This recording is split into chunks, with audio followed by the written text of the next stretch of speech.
용산민족공원에 청년주택을 지어라. 안녕하세요. 놀면서 유익한 일하기의 놀면뭐의 티지입니다. 요즘 국민의힘 당대표에 이준석 씨가 당선되었죠. 이준석 씨의 올해 나이가 37세로 알고 있는데 정치 역사상 획기적인 일인 것 같습니다. 놀라운 변화죠.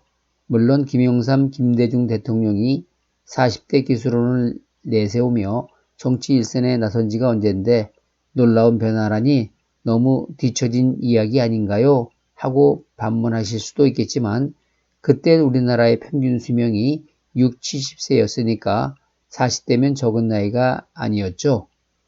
어쨌거나 기존 정치인들에게 식상한 국민들에게는 깜짝 놀라운 변화가 아닐 수 없습니다.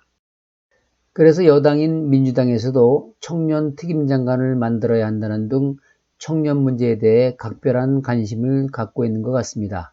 다 표를 의식해서이겠죠. 오늘 제가 말씀드리고자 하는 것은 정치 이야기가 아니기 때문에 이만하고 청년주택 이야기를 좀 해보고자 합니다.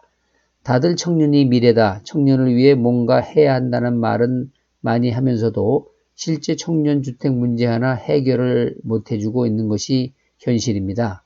해서 오늘은 청년주택 문제를 단번에 해결할 수 있는 과감한 제안을 해보고자 합니다.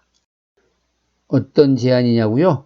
미군들이 떠난 용산민족공원 부지에 3분의 1 정도만 청년주택을 건설해서 청년들에게 분양하자는 것입니다.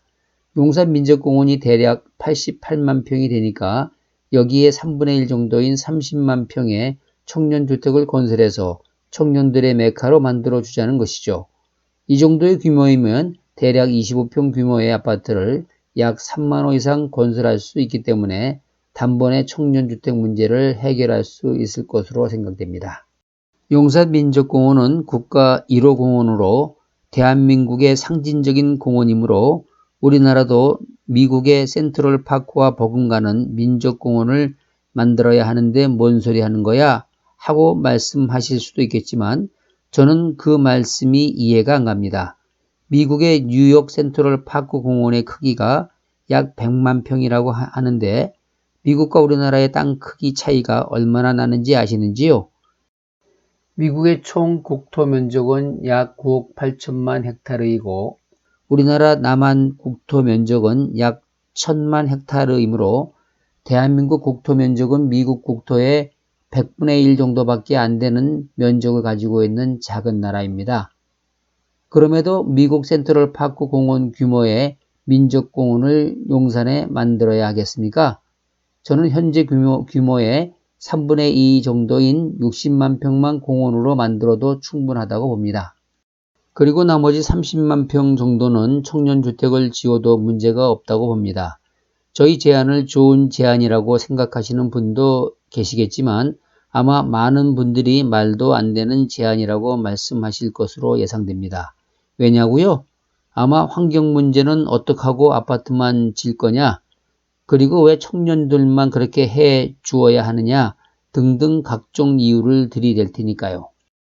맞습니다. 왜 청년만 그렇게 해 주어야 하죠? 그것도 노른자 땅인 용산에 말이죠. 하지만 우리나라의 미래를 이끌어갈 청년에게 우리는 우선적으로 지원해 주어야 한다고 생각합니다. 이것을 자신의 자녀 문제로 생각해 보면 달라질 것입니다. 아마 자신의 자녀에게 용산에 청년주택을 지어 분양해 준다고 생각하면 모두들 찬성할 것입니다. 또 어떤 분은 3만 가구 정도로 누구 코에 붙이겠느냐, 내 자녀도 분양받을 수 있느냐 라고 말씀하시는 분도 계실 것입니다. 그렇지 않습니다. 3만 가구 정도면 대단한 물량입니다. 올해 서울에 입주되는 아파트 물량이 3만 가구가 안 될 것입니다. 이것도 부족하다면 청년들의 선호도가 높은 판교 등 대도시 인근 지역에 택지를 조성하여 청년주택을 추가로 건설 공급해 줄 수도 있습니다. 요즘 청년들이 결혼을 미루거나 못하는 이유 중에 하나도 주택 문제 때문일 것입니다. 적어도 결혼을 하려면 방 2칸의 아파트 25평 정도는 있어야 한다는 것이 결혼을 앞둔 청년들의 생각인데 이 정도 아파트를 전세로 마련한다 해도 적어도 3억에서 5억 정도는 있어야 합니다. 취직이 어려워 직장 구하기도 힘든데 어떻게 이런 돈을 마련할 수 있겠습니까? 따라서 청년 문제, 결혼 문제 등등을 해결하기 위해서는 양질의 저렴한 주택을 많이 건설해서 청년들에게 분양해 주어야 한다고 생각합니다. 공감하시는 분들은 이 영상을 많이 복사해서 전파해 주시기 바랍니다. 그래야 기존 정치권, 기득권 세력을 움직일 수가 있기 때문입니다. 이상 놀면서 유익한 일하기의 놀면뭐의 TG였습니다. 구독, 좋아요로 응원 부탁드립니다. 감사합니다.